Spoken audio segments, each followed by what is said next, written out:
जगातल्या महिलांना प्रेरणादायक ठरेल असा प्रवास स्पॅनिश महिला आणि तिचा पती करत आहेत।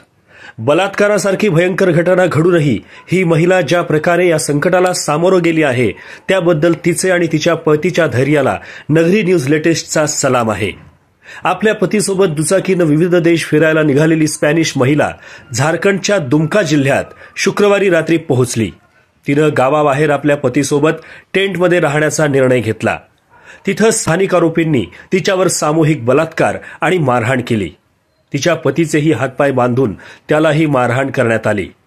त्या रात्री आरोपी माझी हत्या करतील अशी भावना पीडितेनं पोलिसांसमोर व्यक्त केली। विशेष म्हणजे या घटनेनंतर स्पॅनिश महिला स्वतः बाईक चालवून रुग्णालयात उपचारासाठी गेली। इतकी भयंकर घटना घडूनही तिचा भारतीय लोकांबद्दल रोष नाही।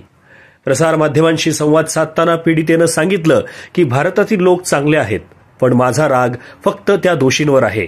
आयुष्यात घटना घडत राहतात, पण आपला प्रवास सुरूच असतो। माझा प्रवासही माझ्या पूर्वनियोजित मार्गाने सुरू राहील। पीडित महिला आणि तिचा पती कडेकोट सुरक्षा व्यवस्थेत दुमकातून बिहारमधल्या भागलपूरला निघाले आहेत। भागलपूरहून दोघंही नेपाळला रवाना होतील। या महिलेनं आणि तिच्या पतीनं या भयंकर घटनेनंतरही भारतीयांबद्दल चांगले उद्गार काढले असले तरी भारतीय कायदा व्यवस्थेची जबाबदारी इथं संपत नाही। अशा प्रकारे परदेशी पर्यटकांवर बलात्काराच्या घटना घडत राहिल्या तर भारताच्या पर्यटन व्यवसायावर परिणाम होईलच, मात्र आंतरराष्ट्रीय स्तरावरही भारताची मान शर्मेनं खाली जाईल। नगरी न्यूज लेटेस्ट, अहमदनगर।